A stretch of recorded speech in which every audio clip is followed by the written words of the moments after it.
చిరుత సంచారం మరొకసారి సంచలనంగా మారింది. అర్ధరాత్రి ఇంట్లోకి దూరింది ఒక చిరుత. దర్జాగా వచ్చి వరండాలో చక్కర్లు కొట్టింది. ఈ విజువల్స్ అన్నీ కూడా సీసీ కెమెరాలో రికార్డ్ అయ్యాయి.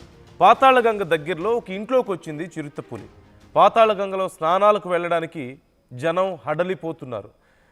ప్రాంతం అంతా కూడా, శ్రీశైలం అంతా కూడా చిరుతల జోన్గా మారిపోయింది అంటూ ఆందోళన వ్యక్తం చేస్తున్నారు. పాతాళగంగ వైపు వెళ్లే వాళ్ళు జాగ్రత్తగా ఉండాలంటూ అధికారులు కూడా సూచిస్తున్న పరిస్థితి కనిపిస్తుంది. ఒక్కసారి మీరు చూస్తున్నారు, ఇది కొత్త ఏం కాదు, ఇది మొట్టమొదటిసారి అంటే కాదు, గతంలో కూడా అనేక సందర్భాల్లో శ్రీశైలంలో చిరుతల సంచారం ఆందోళన కలిగించింది. అధికారులు చర్యలు తీసుకోవాలంటూ ప్రజలు కోరుతూనే ఉన్నారు.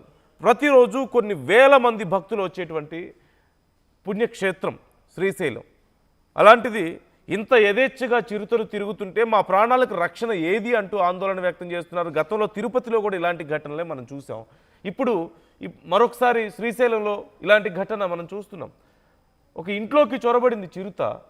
ఇంట్లోకి వచ్చి అక్కడ కొద్దిసేపు తిరిగి మళ్ళీ వెళ్ళిపోయినట్లుగా తెలుస్తుంది. ఒకవేళ ఆ సమయంలో ఆ ఇంట్లో వాళ్ళు చిన్నపిల్లలు కానీ ఎవరైనా సరే అర్ధరాత్రి వేళ ఒకవేళ లేచినట్లయితే పరిస్థితి ఎలా ఉండేదో మనం ఒక్కసారి ఊహించుకోవచ్చు.